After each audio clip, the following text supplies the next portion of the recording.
Yeah. So my name is Tim Sacco. I'm a sociologist by training and a postdoc at NSF's Noir Lab.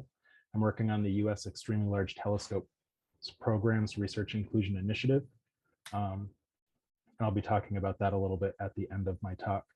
So Astro 2020, the most recent decadal survey, outlined research inclusion as a key priority of the astronomical community in the coming decade. The decadal reported that up until now, many of the gains on diversity or equity in astronomy have been made in the education sector or in academic departments, but argued that more improvements are needed in the research sector. We're seeing the introduction of inclusion plans as part of proposals for funding our telescope time as one strategy for addressing the need to improve DEI efforts in research contexts. So today I'm going to be discussing how prepared the astronomical community is to draft research inclusion plans, how prepared the astronomical community is to evaluate inclusion plans, and also promote a tool that I'm currently working on via USELTP's Research Inclusion Initiative that will contribute to preparing the astronomical community to undertaking these tasks in the future. So in addressing these questions, Dara Norman and I recently analyzed a newly required inclusion plan by NASA's Astrophysics Theory program. In support of NASA's core value of inclusion, NASA piloted the addition of a 1 to 2 page inclusion plan alongside research and data management plans.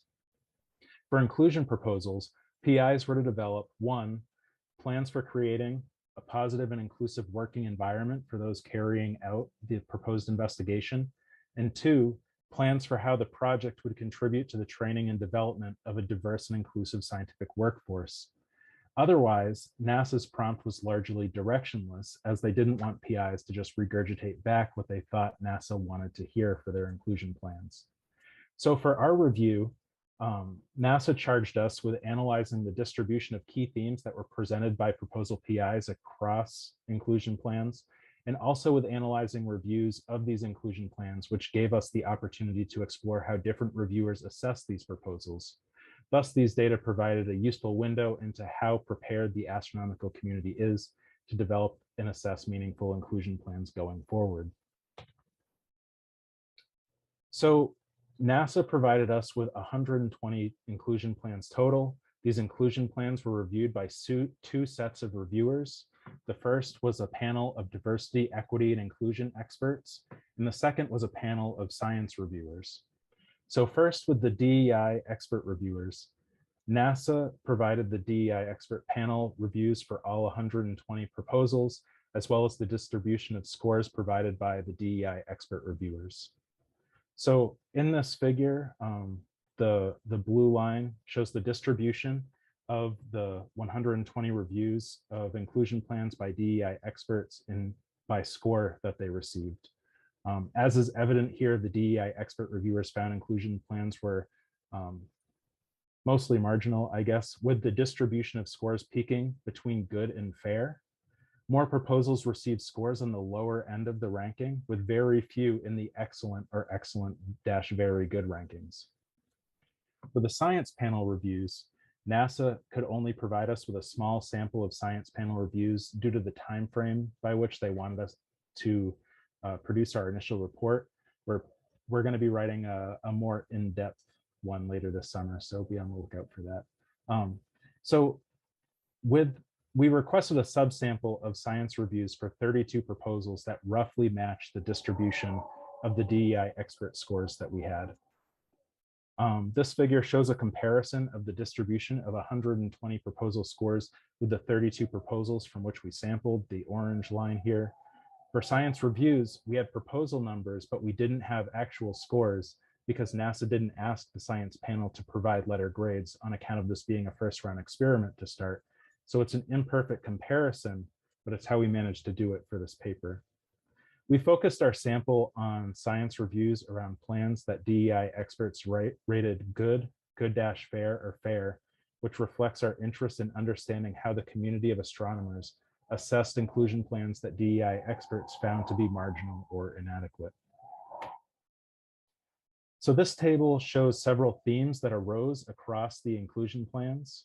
Today, I'm going to be talking about DEI credentialing, fostering an inclusive environment, and cross-institutional partnerships. and how they were reviewed by DEI experts and science panel reviewers. So first, the theme of DEI credentialing. PIs often outline their personal histories with equity and inclusion efforts. The PIs of more than half of the inclusion proposals, 64 out of 120, attempted to outline their DEI credentials to give validity to their project. 44 out of 120 highlighted the PI's history with DEI to signal that the inclusion plan would likely work when they carried it out. It was also common for proposals to outline the institutional credentials of the environment in which projects are embedded. So for instance, 30 out of 120 proposals detailed institutional efforts at the university level to credential the project, while 22 out of 120 outlined department level credentials. So for instance, one proposal reported that its host department had recently eliminated the GRE requirement for graduate students. This had broadened the pool of graduate applicants to the department, which in turn would shape the diversity of recruitment for the project. Another proposal detailed a department diversity and inclusion working group as helping to shape the environment in which projects would be conducted. DEI credentialing was not necessarily associated with a high or low ranking. So for instance, one proposal that was ranked fair-poor reports that a PI's history of lecturing in summer schools with diverse students, and another ranked fair reports a PI's history of including diverse undergraduate and graduate students on a research project. In highly ranked proposals, neither DEI expert panel reviewers nor science panel reviewers mentioned when a proposer detailed their DEI credentials, and instead used the space to highlight the strengths and weaknesses of the concrete plans that were being proposed. DEI expert panel reviewers and science panel reviewers described DEI credentialing of slightly lower ranked proposals, those in the very good, good, or good-fair range, as a positive. So for instance, science panel reviewers lauded one proposal ranked very good because the PI had a history of mentoring women and people of color as a major strength of the project. In some lower ranked proposals, DEI experts critiqued how a PI discussed their DEI credentials. So for instance, in one proposal ranked fair, DEI expert reviewers noted the PI's history with inclusion efforts as a strength of the project, but also wrote that the plan didn't clearly state how the diversity and inclusion activities of the PI would be an integral part of the way in which the proposed research was going to be accomplished. In another example, DEI inclusion panel reviewers looked favorably on a good-fair ranked proposal because of the PI's history with DEI work in the American Physical Society, but then critiqued the proposal for a lack of discussion about how the resources from this network would be used to guide programming efforts. The best proposals connected PI's past DEI experiences to how they had thought through the details of their inclusion plans. Looking at how DEI experts and science panels differed in their interpretation of a PI's attempt at credentialing was a fruitful point of comparison and understanding differences in reviewers. So for instance, this is just one example, a PI reported their history working with quote unquote emotional or mentally disabled students, and they had wrote that their experience had made them realize that such students were disfavored by informal weekly meetings between students and PIs. The science panel reviewers latched onto this language, writing the PI mentions working with quote unquote emotional or mentally disabled students as being possibly disfavored by an informal weekly meeting. But the PI didn't provide any evidence to support that statement, and also that many other types of students may be disfavored by these informal weekly meetings as well. In contrast, the DEI expert reviewers also latched onto this phrase, but in a different way. The DEI expert panel wrote that how the PI had chosen to describe their students as quote unquote emotional or mentally disabled in their credentialing efforts had given the panel pause, and that this characterization of students had undermined the inclusivity goals that the proposal was trying to promote altogether. Here, the science panel and expert inclusion panel reviewers singled out the same phrase, both listing the PI's characterization of students as a weakness, but there are differences. The science panel reviewers wanted more inclusive language and that informal meetings may be detrimental to more students than those that were specifically singled out in the proposal, while the DEI expert reviewers raised concerns over the tone of the language and its implications for inclusivity on the project more broadly. This example highlights how DEI experts and science panel reviewers highlighted similar themes in their reviews, but interpreted them differently. So moving on, a key component of NASA's call was how proposals would create and sustain a positive and inclusive working environment for the research team. 84 out of 120 proposals attempted to describe how they would foster an inclusive environment for the research team. One of the most common strategies for creating an inclusive team environment put forth by PIs was adopting formal codes of conduct that would guide team meetings and interactions. 22 proposals sought to establish a formal code of conduct. This figure highlights the distribution of plans that propose some sort of code of conduct in relation to overall score distributions of inclusion proposals. This figure shows that proposed codes of conduct are pretty evenly distributed across scores, mirroring the broader score distribution of proposals overall. Both science and expert inclusion panels noted that the planned code of conduct in one very good proposal is a strength to fostering an inclusive environment. But then the DEI expert panel also wrote that the proposal didn't adequately explain how a code of conduct would create a more inclusive environment. Again, DEI expert panel reviewers and science panel reviewers focused on different aspects of the same details or themes presented in proposals. Another common strategy for fostering an inclusive team environment was plans to mentor students or postdocs. 27 proposals put forth some sort of mentoring plan as a strategy for fostering an inclusive environment.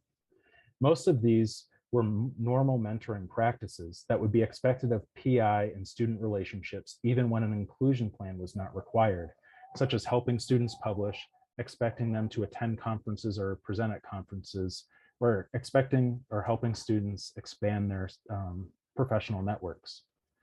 What these numbers show around mentoring or code of conduct is that without guidance, proposers will take the path of least resistance.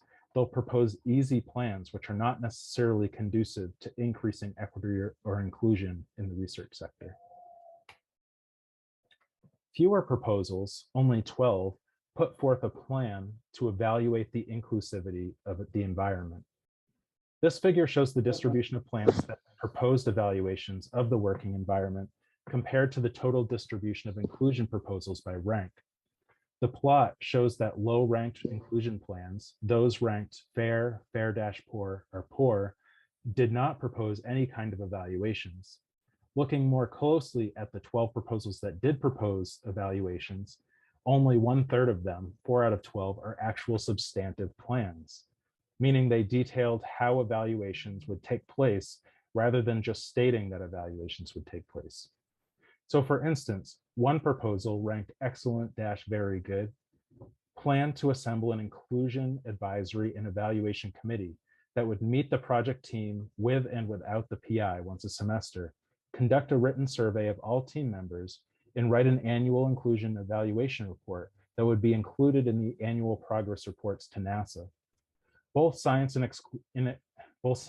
expert inclusion panel reviewers noted the evaluation plan as a major strength of the proposal. The only weakness given in regard to the plan was by DEI expert panelists who wanted more detail about whether there was a precedent for such a committee at the PI's home institution and how the committee would be established in practice. In contrast to the adoption of codes of conduct or normal mentoring practices, it's difficult to enact a proper evaluation plan of a project or a program. The fact that few proposals tried to enact evaluations suggests this is the case, and neither DEI expert reviewers nor science panel reviewers automatically interpreted evaluations as adequate. It's worth noting, however, that evaluation plans still show a more narrow range of rankings than those that propose only a code of conduct or mentoring practices. So another strategy for broadening participation of underrepresented researchers is fostering cross-institutional partnerships between small and underserved institution scholars and astronomers at research universities.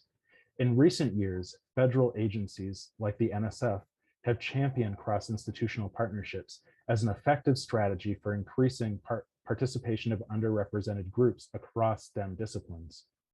Out of 120 proposals, only 13 discuss cross-institutional partnerships in relation to their project. 8 of these discuss cross-institutional partnerships in a credentialing kind of way. For instance, one proposal noted the project would take place in a department that's working with a bridge program. Another notes that COIs located at another institution had a past history of recruiting underrepresented minority students onto projects.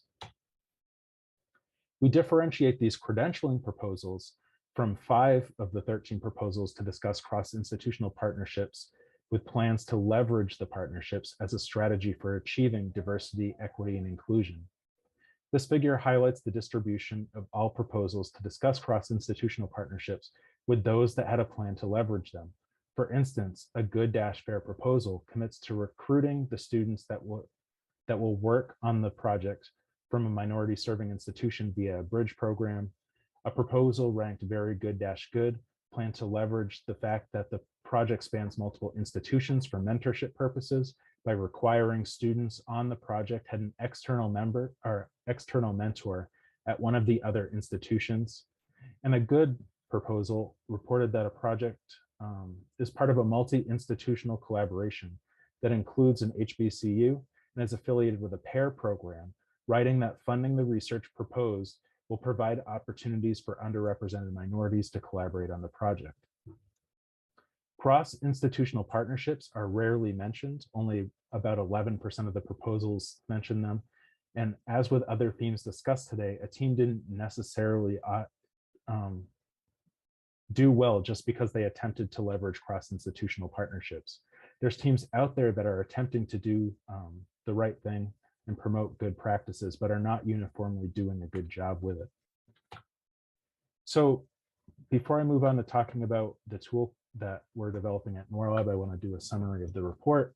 The proposed inclusion plans submitted by PIs were found to be mostly marginal or inadequate as reviewed by DEI expert panels, with more distribution of scores peaking around good or fair.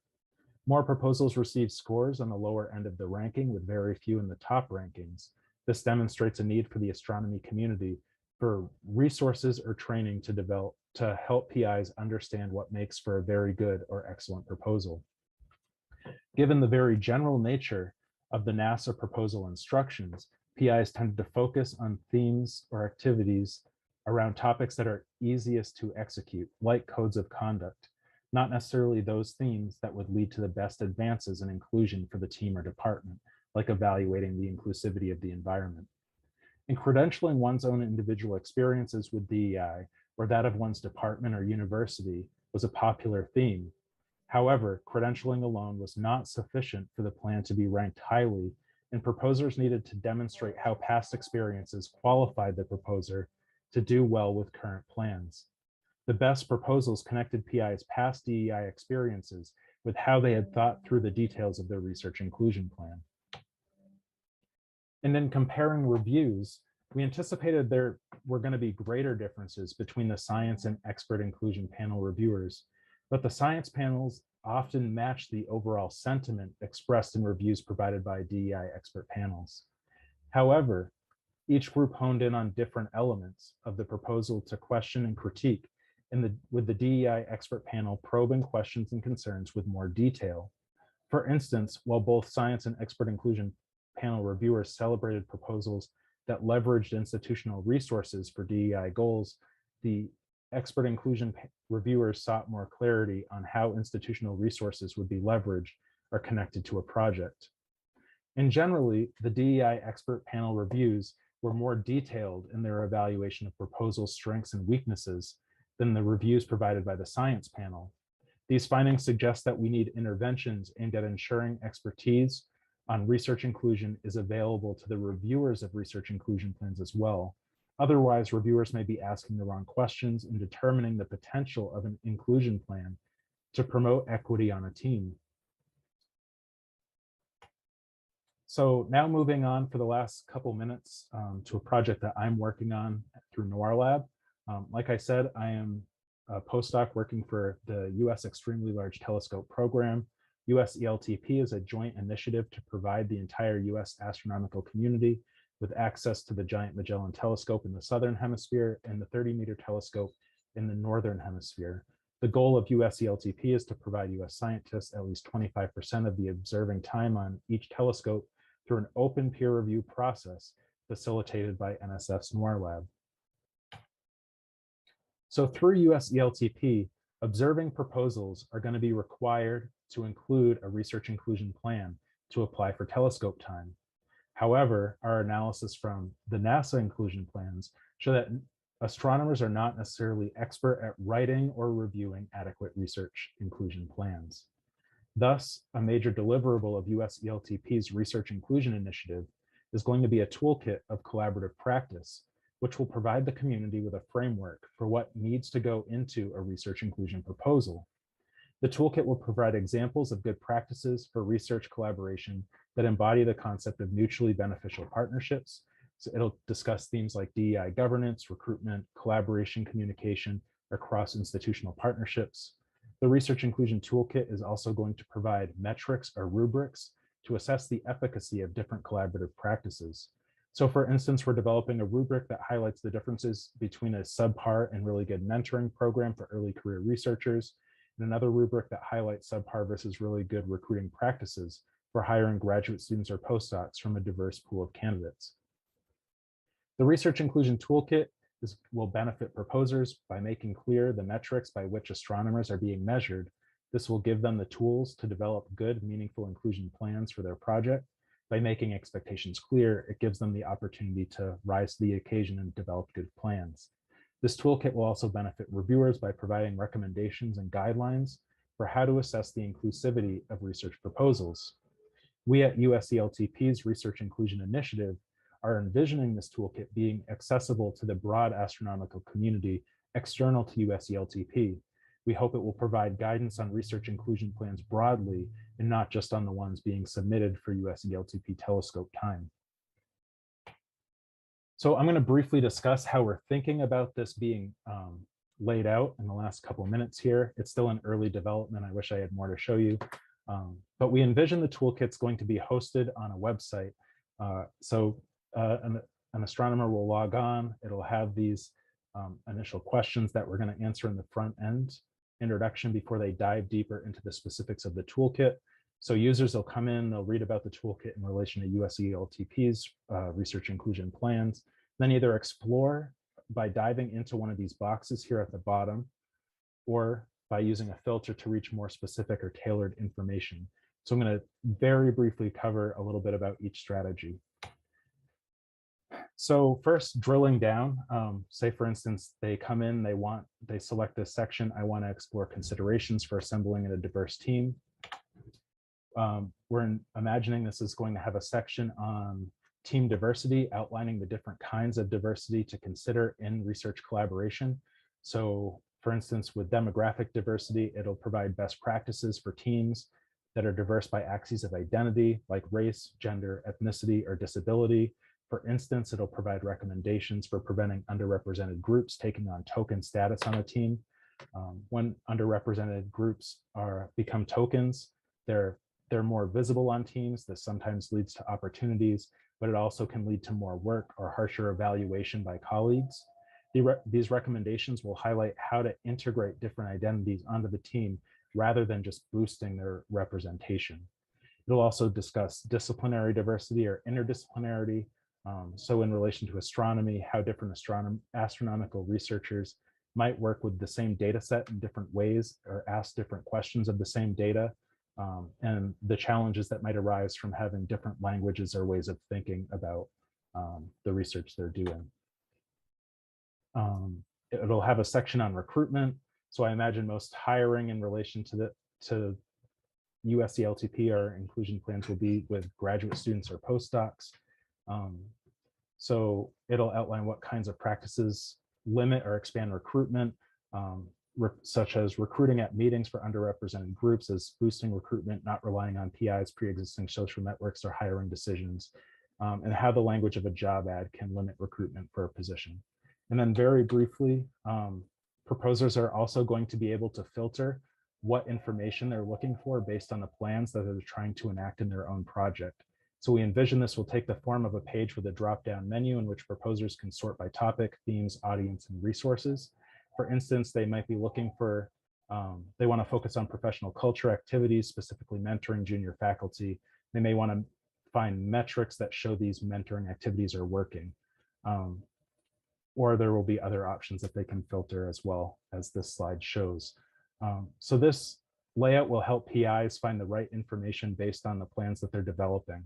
And we're going to be adding more topics to these sections inductively based on the resources that we are reading on equitable collaboration as we design the toolkit. So yeah, I know I'm a little over time, so thank you. I appreciate it, and I look forward to any questions you have.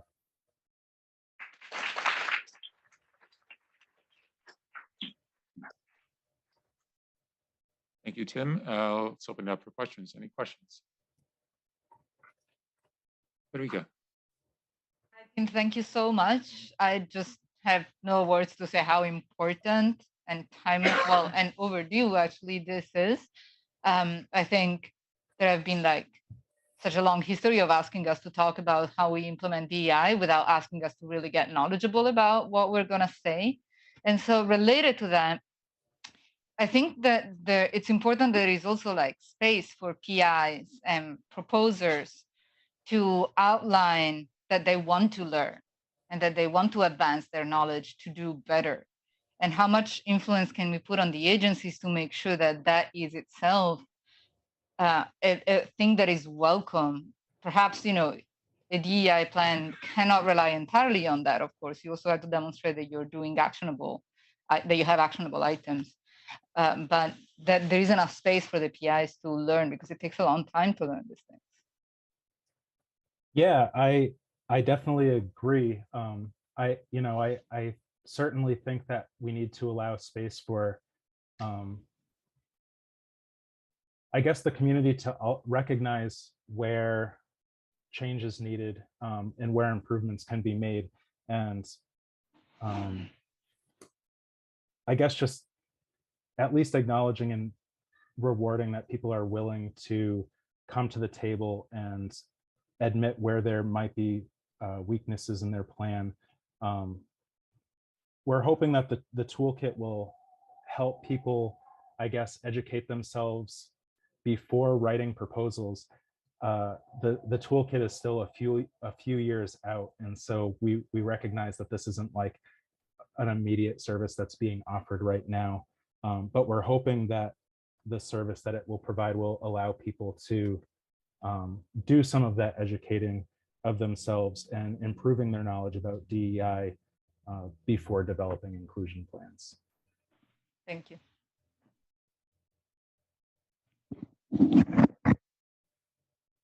Hi, Tim. I just want to echo, thank you so much. This was such a clear and helpful talk.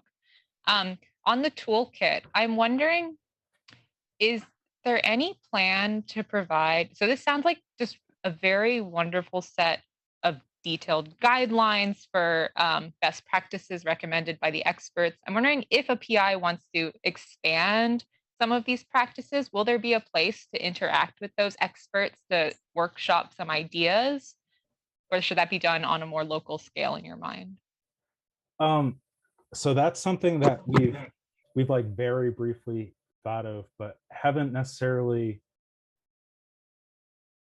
really figured out how that will happen. But I do think that's a really great idea, especially as the astronomy community starts participating more in or incorporating more DEI efforts into research proposals. I imagine that there's going to be new knowledge that's generated specifically to the case of astronomy. A lot of the sources and things that we're drawing on are coming from other STEM disciplines as we design this. And so I think it would be a really great idea and a great service to incorporate a way for astronomers to, I guess, both give recommendations as they engage with the toolkit, but also kind of report back what's working and not working among their own teams. So yeah, I don't know if that answers your question, but I think it's a really great idea. And Jenna, for the final question. This is actually a response to Ashley.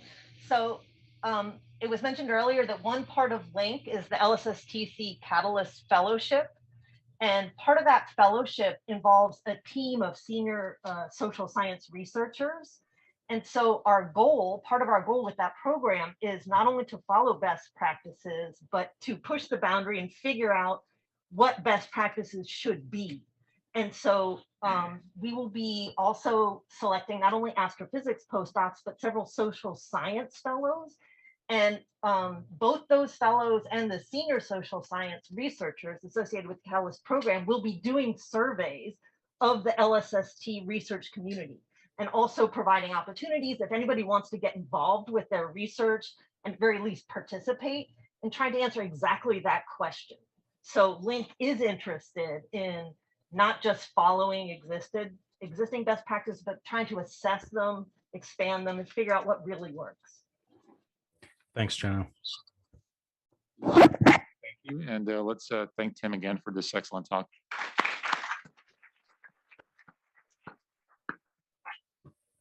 And we'll finish this session with Andy walking us through an example science use case to get a feel for what we're expected to do essentially over the next day and a half.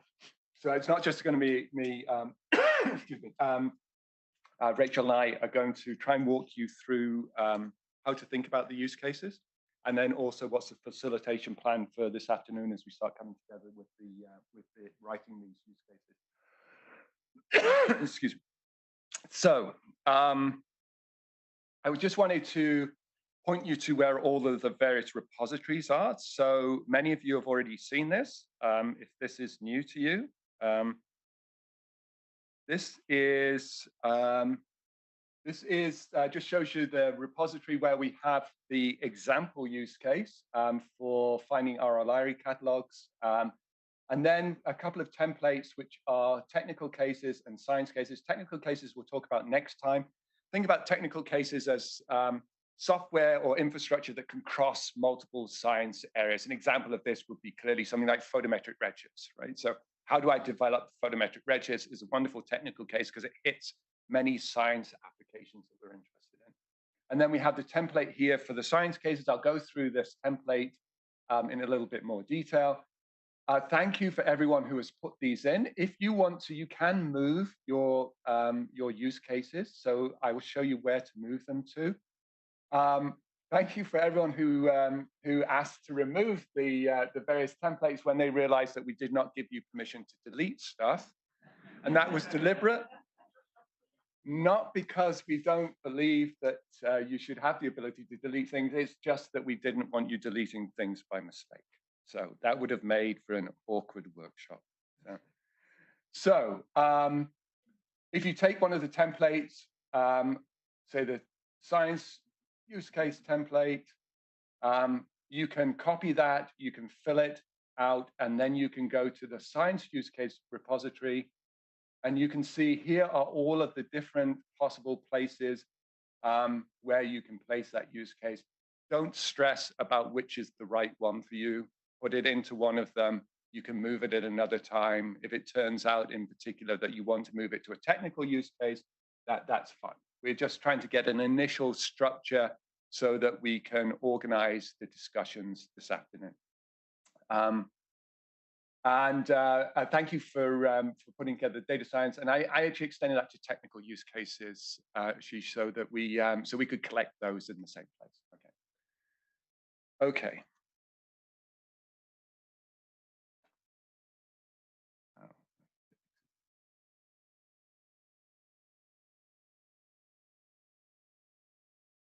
Okay, so that's where we like the use cases to go.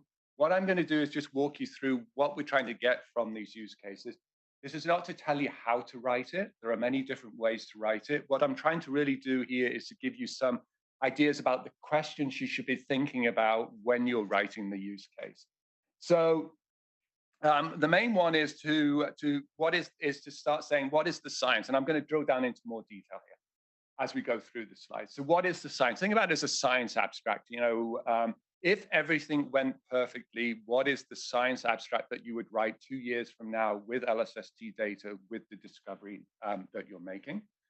Then what we'd like to know is a little bit about why this is ideal for LSST. Why can't we do this with our own data today using, say, dark energy survey data in terms of the constraints that you can get out of it? What makes it something that's ideal for LSST? And then coming back to what we want to do in terms of turning this into software infrastructure, why can't you use today's tools? So what is it about the tools that you have today that don't quite work at the level of LSST? Because again, with Link, there's limited resources. We're really trying to find the gaps. That if you can work with the Rubin Science platform, and that's ideal for you and it gets your science done, that's fantastic. If there's other resources that you need in terms of software infrastructure, that's what we're trying to capture here, and then to look how it crosses the different science areas. So essentially thinking, what keeps you up at night thinking about how am I going to do my science with Rubin in terms of the computational challenges? And then one of the most important things here is how are you actually going to undertake your project? So what is the analysis workflow, and how does that map to the different software algorithms you want to actually use? And that allows us to take these science use cases and look at what's the commonality in terms of the software that needs to be implemented, and then look at the commonality between different science cases across all of the different science collaborations that Fed was talking about. And as I said at the beginning, what we really want to do is to focus on the first 2 years.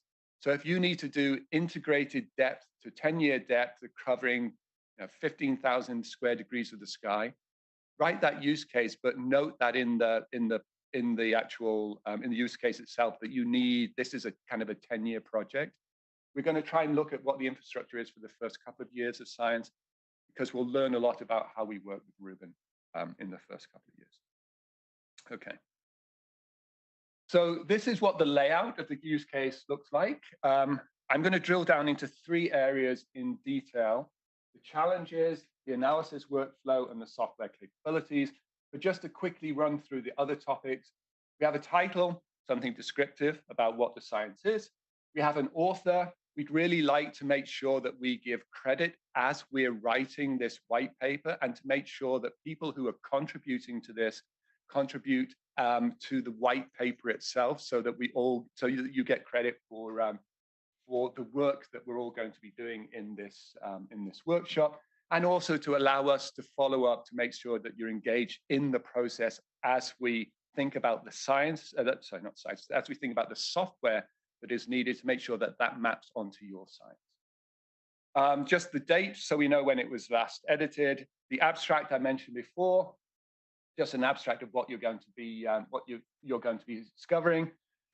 Science objectives, if there are a set of milestones that you have to hit. For example, if you're working with alert data, maybe you have to do classification of periodic variables before you can identify RR Lyrae stars, before you can actually measure metallicity, before you can do your science, which might be the metallicity distribution within the Milky Way. Then we get to the challenges. What makes this hard? Why can't you do it with existing tools today? And the next 2 are running on LSST data sets. So are you going to be working with the alert stream? Are you going to be working with the data that is part of the data production pipelines? And then also, what data exists today that you could use to validate these algorithms and this infrastructure, and potentially do science as we prepare for Rubin as it goes through the final stages of construction and commissioning. And then the main ones that I'm going to touch on in detail here are kind of the analysis workflow and the software capabilities. And then references are super helpful in terms of giving a background to the science or a background to the software tools that you want to use. Okay. So I'll touch on 3 things: challenges, and then kind of science or software analysis workflow. And again, all we're trying to do here is to give you some questions to help you think through what to put down in the challenges. So these challenges could be technical challenges. They could be algorithmic. It could be that a technical challenge could be I need to run it on 1 billion sources, and it takes me 10 minutes to run on an individual source. How am I actually going to manage to have that run across large data sets? Algorithmic challenges could be I just don't have an algorithm to identify these sources, and we need to think about how to create that.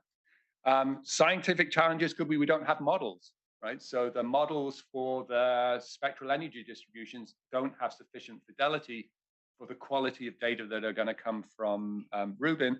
Or it could be logistical. We need to follow up these classifications with 10-meter class telescope, and that puts constraints on us in terms of our false positive rate that we can actually manage. We'd like to know a little bit about what impacts you in terms of the science relative to the quality of the LSST data. So how accurately does the astrometry have to be, or the photometry? We'd like to know about how often these analyses will be run. If it's maybe you'll run it every month as a new data set comes in. Maybe you run it once a year. Maybe you'll run it every couple of years. And so we'd like to get a sense of how often this process is going to be run.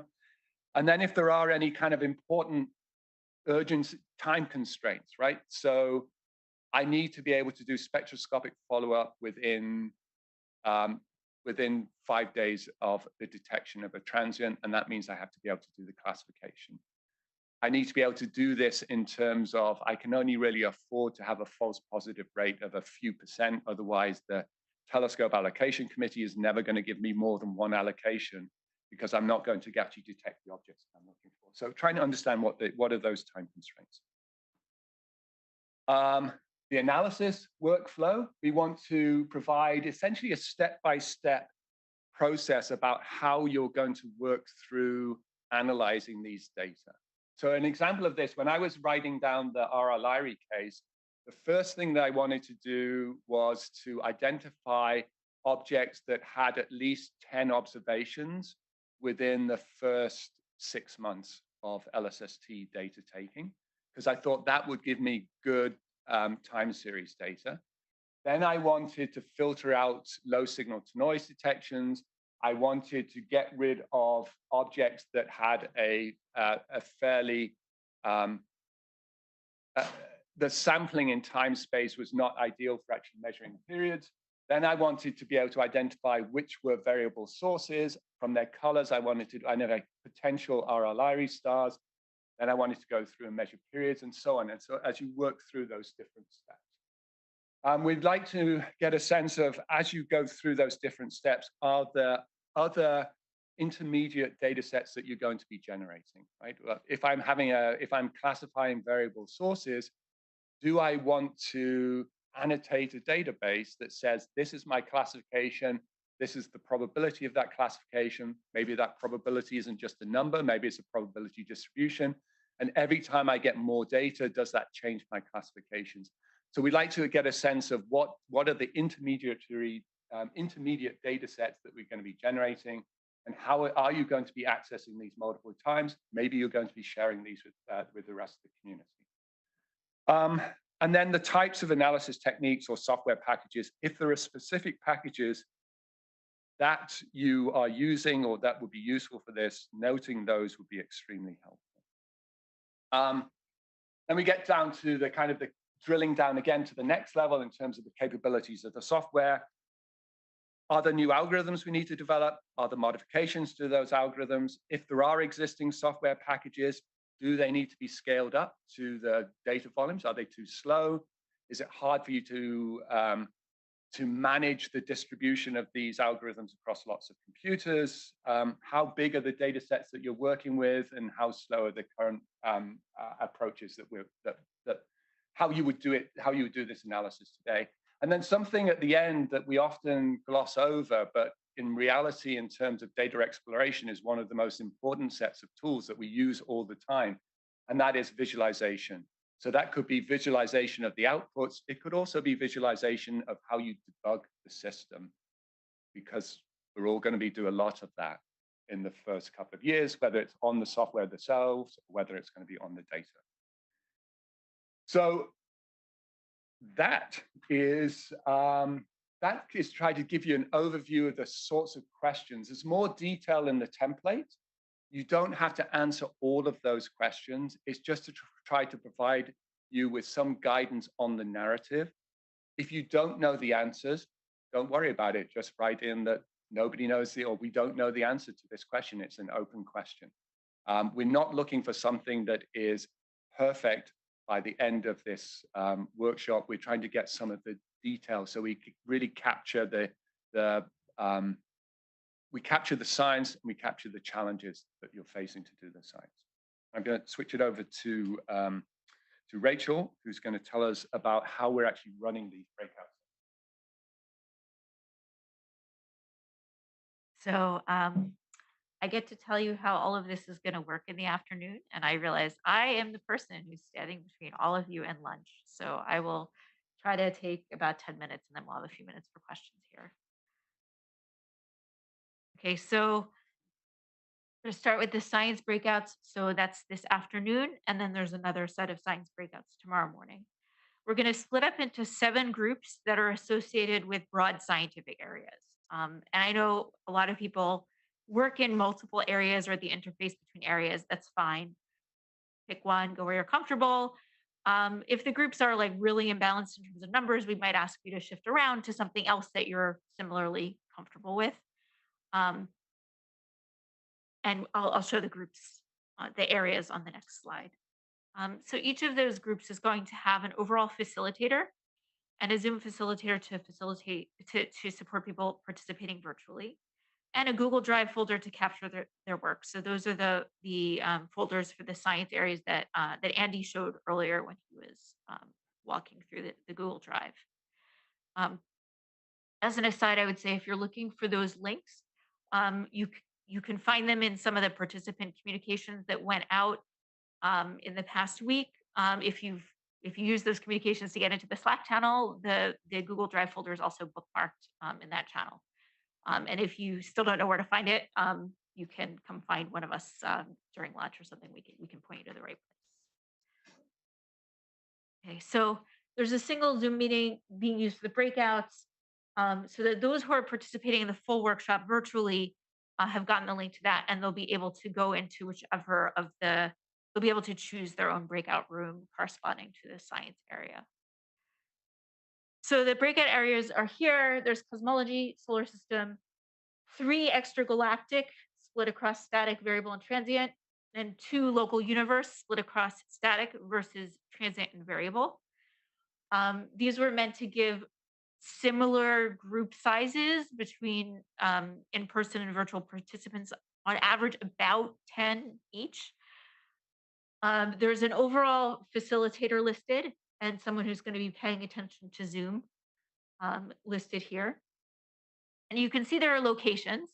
So for 2 of them, cosmology and extragalactic static science, there are locations on the 5th floor listed. Everything else says 2nd floor promenade. So on the 2nd floor promenade, there are these whiteboards that are going to be used to help people identify the locations for the different breakouts.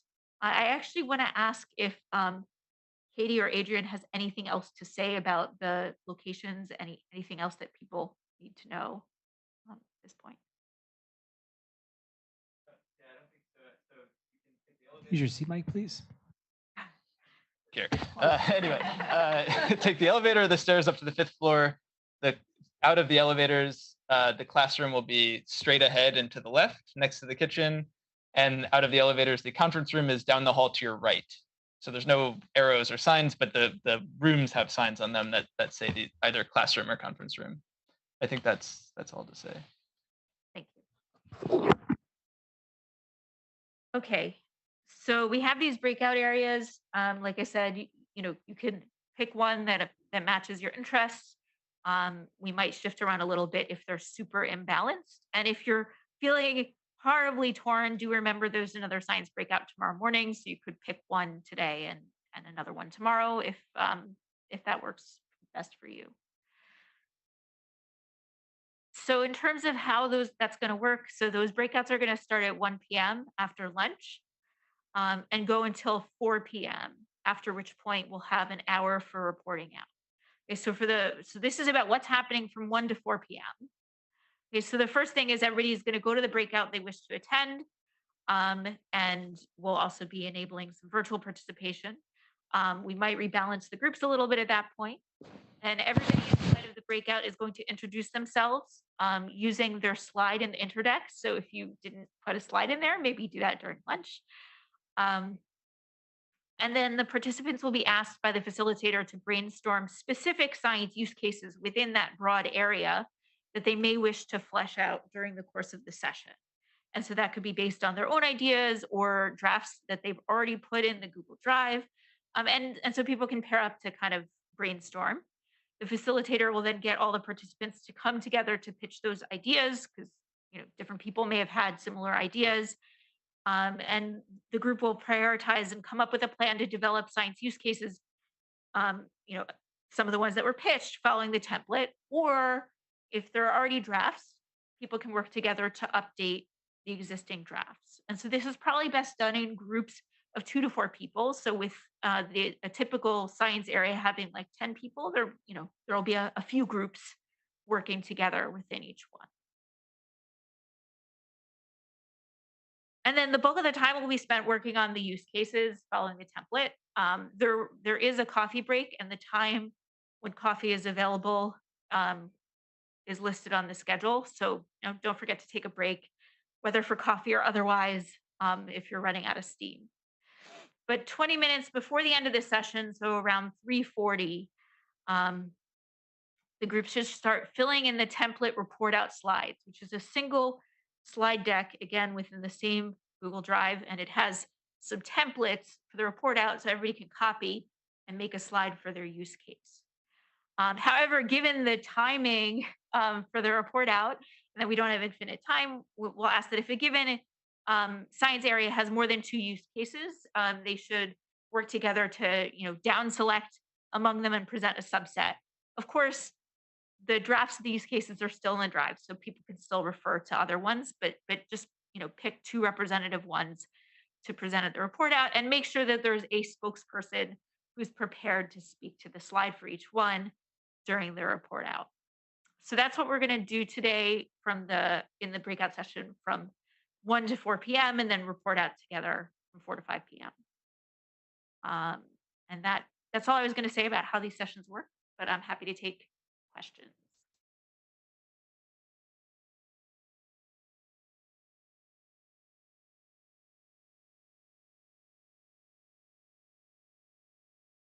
Maybe a question and comment. So we may not present all the use cases, but I think we intend to include them all in a white paper at the end, right? So they will not be discarded or something. They'll all get used eventually. All text will be looked at. Yeah, that's the plan, and that's why all of them will be in the folder, and the names of the people who developed them will be there so that you know who to reach out to, even if they didn't present it. The other thing to keep in mind is that we have a second science breakout tomorrow, so it could be that that'll be spent developing new ideas, but it could also be spent further developing ideas that were pitched today, and then maybe some of the ones that weren't presented today could be presented tomorrow. There's a bit of a follow-up question on Zoom, which is, can people add incomplete and work in progress documents and modify it in the coming days after the workshop? And so they're specifically asking about a final deadline for that. So I want to say definitely big thumbs up to adding incomplete ones and working on them. I personally did that myself. I added one and I didn't have time to fill stuff in. I figured that's the whole point of working together. Good question about a deadline. We don't want things to drag on forever. And if you say we're going to do this in a few months, then it's easy to lose momentum.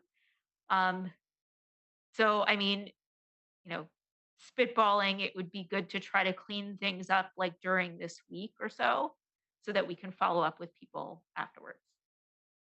I don't know if anybody else who's been involved in organizing wants to add or modify that, because I did just. I guess at some point we said we might convert this to like a white paper document. At some point it will become therefore a tech file, and you shouldn't update the Google maybe we can agree that right now, if we're moving something over, we could put a comment at the top of the file or in the name of it saying it's moved, and that will be the point in time when you really ought not to update it anymore because it will be lost. Yeah, that's a good point. I should also say that, I mean, we do plan to have follow-up communication with people saying, okay, things are now moving into the LaTeX, here's where you can find it, and so on. So it's not going to be like a mystery when this is happening. We'll signal on the docs and we'll signal in the Slack channel and follow-up email communications. Mario. I think a safe timeline to think of is by the end of this week for if you want to change anything in the Google Docs. And then when we start moving things into kind of collaborative overleaf type environment, there'll still be a lot of time for people to go in, make edits, make suggestions. We want to really turn this into a collaborative white paper writing process, but try to focus to get things in this week. I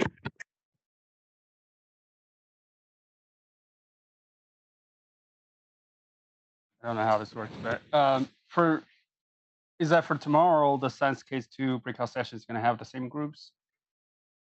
So tomorrow morning's breakout, the science breakouts will have the same 7 areas, but if you like really want to contribute to a different area, you can switch and go to a different one tomorrow. Yeah, I'm just thinking like if there some other ideas come up during the discussion and I might propose new use cases, it can still be discussed like tomorrow. Oh, definitely. Yeah. So what we're anticipating will happen is, during this initial step 3 brainstorming, right? It could be that the group will come up with like 10 ideas or something. And they might say, okay, today we're going to focus on, working on these 4 of them, working in 4 pairs of people.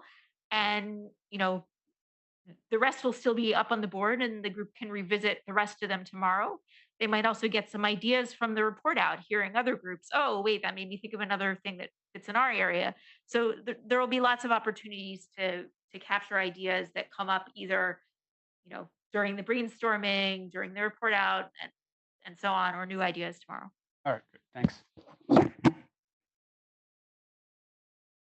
I was just also going to add that when we have the technical breakout session, there's also the possibility of creating new groups. If there's a group we've never thought of and it just emerges that there's something that's particularly interesting and exciting, we can put that together. So we have more flexibility when in our last breakout session, which is the technical session.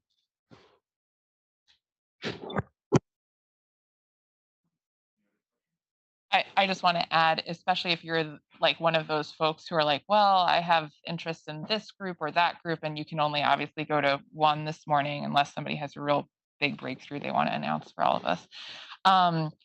Then you can put some of your thoughts for the other group that you might like to attend on the whiteboard, just as a sort of a placeholder to let people know for the group that you're not attending today, like just to give people a heads up of like in that group that, oh yeah, this person is probably going to come with us tomorrow and throw some of these ideas out.